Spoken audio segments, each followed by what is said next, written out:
Hello, welcome back. നമുക്ക് സിമ്പിളായി ടേസ്റ്റിയായി ഒരു നെയ്യപ്പം ഉണ്ടാക്കി നോക്കിയാലോ. വീഡിയോയിലേക്ക് പോകും മുന്നേ ആദ്യമായി ഈ വീഡിയോ കാണുന്നവരാണെങ്കിൽ ഒന്ന് സബ്സ്ക്രൈബ് ചെയ്യാൻ മറക്കല്ലേ. എന്നാൽ നമുക്ക് വീഡിയോയിലേക്ക് പോകാം. അതിനായി ഞാൻ ഇവിടെ 2 കപ്പ് അരിയാണ് എടുത്തിരിക്കുന്നത്.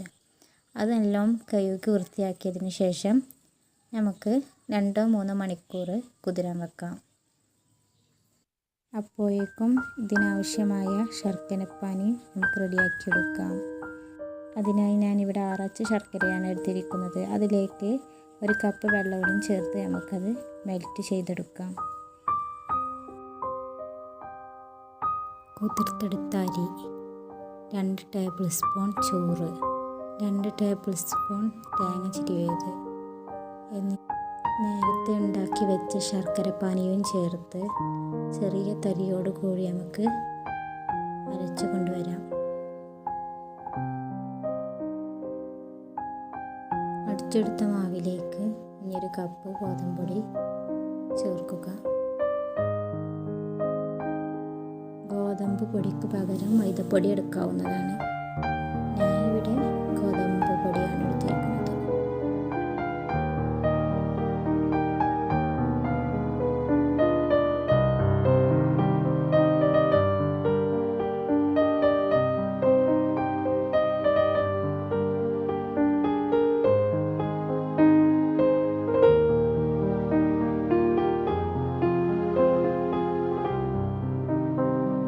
മധുരം ബാലൻസ് ചെയ്യാനുള്ള ഉപ്പ് ചേർത്ത് കൊടുക്കാം. ഇനി കാണാനുള്ള ഭംഗിക്കും ഇടയ്ക്കിടയ്ക്ക് കടിക്കാനുള്ള രസത്തിനും വേണ്ടിയിട്ട് എള്ളും തേങ്ങ എണ്ണയിൽ മൂപ്പിച്ചതും ചേർത്ത് കൊടുക്കാം. അങ്ങനെ നമ്മുടെ മാവ് ഇവിടെ റെഡിയായി. ഇനി റെസ്റ്റ് ചെയ്യാൻ വെക്കേണ്ടതൊന്നുമില്ല, അപ്പോൾ തന്നെ ചുട്ടെടുക്കാം.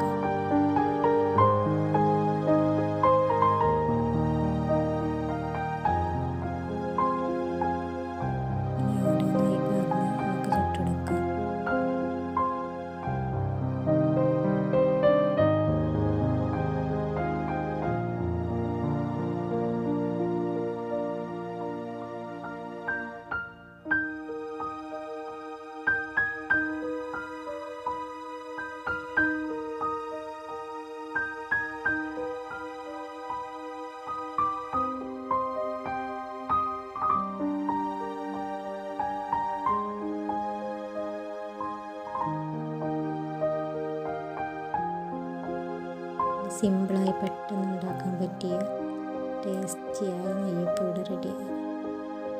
നിങ്ങൾക്ക് ഇഷ്ടപ്പെട്ട ലൈക്ക് ചെയ്യാൻ മറക്കല്ലേ. Thank you for watching.